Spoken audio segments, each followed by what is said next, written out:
Hi. I get asked sometimes, what is EUNA? What does EUNA do? What does EUNA sound like? And I thought there might be a nice way to explain it that might help you understand why I designed it, why it might help out in your rig, and just, part of the process behind it, which hopefully will be a little bit interesting. I guess the way I've started to describe it recently, which is funny, is that I have a lot of trust issues as a person and as a musician and designer, and I've always been mistrustful of things I don't fully understand and things I can't trust and explain. So, for instance, it's pretty easy to trust guitar plugged into tube amp with a short cable. Most people will agree that that sounds great. It's a great way to get a sound, and it also kind of exemplifies the beauty of the relationship between those two objects, right?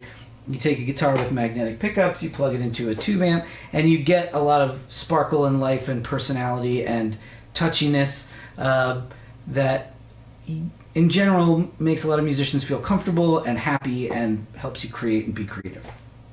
So that's great. But in the modern world, we like to use a lot of pedals. Sometimes we're far away from our amp, or we want to go direct. There's all sorts of reasons why you can't often find yourself just plugging into an amp with a short cable and nothing else and get what you want, right? You want to be able to use all this cool stuff. So that's where you get into the concept of pedalboard and pedals and these things that you probably already know about. One thing that starts to happen, that most people will be aware of, is that you start going through some switches and some jacks, and you start seeing this resonant peak of your signal kind of change and shrink, and you lose a little top and you lose a little bottom, and it just kind of sounds mushy. People call it tone suck, and that's a thing that happens. It can happen because you don't have true bypass pedals, but it can also happen with true bypass pedals if you have even a few of them in a row, or if you have any length of cable from your guitar to your amp, you start to kind of lose that magic that we had when we just plugged the guitar right into the amp. So what's the cure for this? One of the cures is to put a buffer at the front of your pedal board so that your guitar sees a nice high input impedance right away. But one of the issues with this is that a buffer typically is a really simple circuit, and they're not designed necessarily to be super audiophile or super high headroom. So, it's usually just a piece of wire wrapped around an op amp or a really simple single transistor circuit, and many of them sound fine, but and some of them even sound really good. Like, I keep a couple of regular buffers that companies make around here just for use with things. But when you're talking about that critical moment where your guitar output sees its first stage, I like to treat that with extra care and extra caution, because I want to make sure that I am getting as close to the sound of plugged right into tube amp as I possibly can.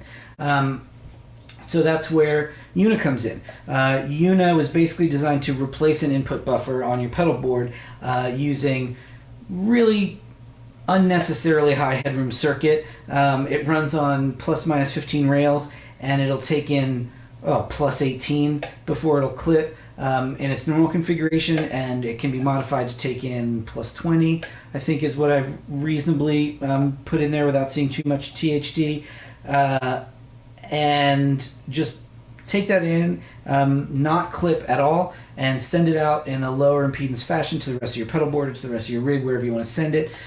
It'll drive a 600 ohm load without complaining at all, so you could plug this right into a vintage mic pre, as long as you remember to turn Phantom off, or you could plug it right into a Pultec. You could plug it into basically whatever, and you would still get the same tone from the guitar that you would get if you plugged it right into the amp, but on a jack that you can send to the rest of the world. You can send it to rack effects, and even just regular pedal board setups.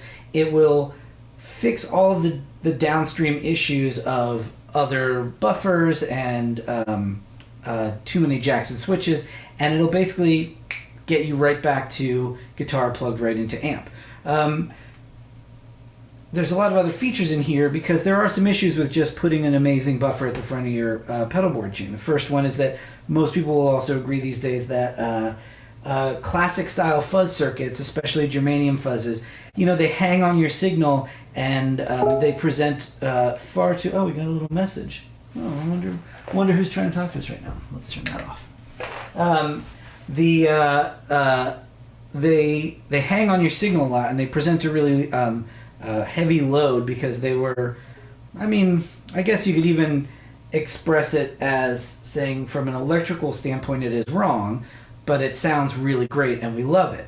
So when the pedal is hanging, when the fuzz circuit is hanging on your guitar pickups, it gives you that sort of pea soup, sort of mushy feel. You feel like you're in the thick of it with this sound, and it's amazing. And the high end that is there is a little zippery and a little kind of chalky, and they sound really, really magical. And if you put a buffer in front of that, it completely changes the equation. Sometimes it also makes a great sound, but it sounds a lot more modern, a lot brighter. And the zing of a good fuzz pedal can be replaced with like a zhuzh that, if you're trying to get that classic fuzz pedal thing, you're not gonna get it that way. So after talking with a lot of musician friends of mine and thinking about it a lot, I put an insert loop in here, but it's sort of an opposite insert loop, so we call it an alt insert. And what it does is, when Yuna is engaged, you're going through Yuna's super high headroom, really clean buffer-like amplifier to just get maximum clean, maximum headroom, maximum sparkle through to the rest of your rig. When you click Yuna off, it activates this insert loop. Now, if nothing's plugged into there, they're normal together, so it'll just act like a true bypass pedal. But if you put a pedal here, it becomes the path of the signal. So, for instance, on my board, you'll see I have a fuzz in circuit there. And so what happens is I have Yuna on, and I'm playing through my nice little Yuna amplifier, and I click Yuna off, and it engages the fuzz, which is sitting up here. Yuna has way overbuilt traces that have more surface area than even the heaviest gauge wire that a boutique builder would use. It's got a sealed gold relay. The signal path from here to here is maybe about that, and no audio travels over the switch. So when you disengage Yuna, it spits your signal out here, and if you plug it right into your classic fuzz, it's basically as close as you can get to plugging directly into the fuzz. Now, you might ask, why wouldn't you just put the fuzz over here and then send here into here? Couple reasons.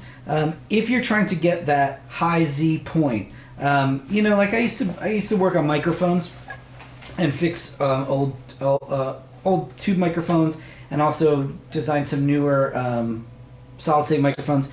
And the capsule is also a high impedance point in a condenser microphone.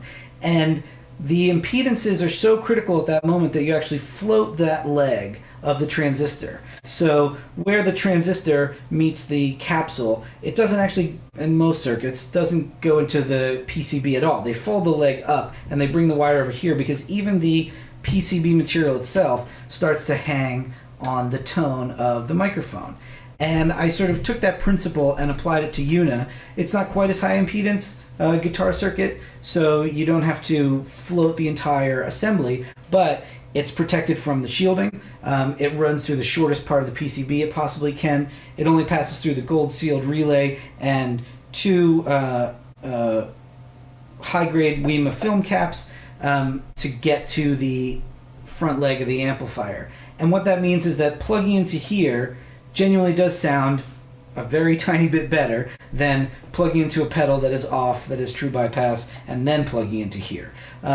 Is it a small amount? Yeah, it's a very small amount. But again, going back to the trust issues and the concept of why we did this, that amount is important.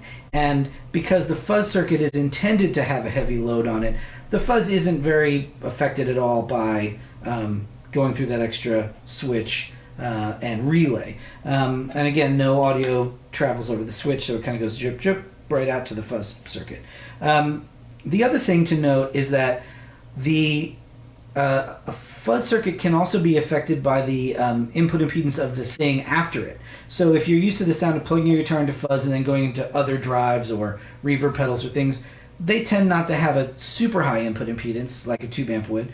And so it can be too bright to have the buffer after the fuzz even. So this way you completely remove this buffer amplifier from the circuit when you're using your fuzz pedal, and you're basically clicking between the cleanest clean you could possibly have and the fuzziest fuzz you could possibly have, depending on how you have it all set.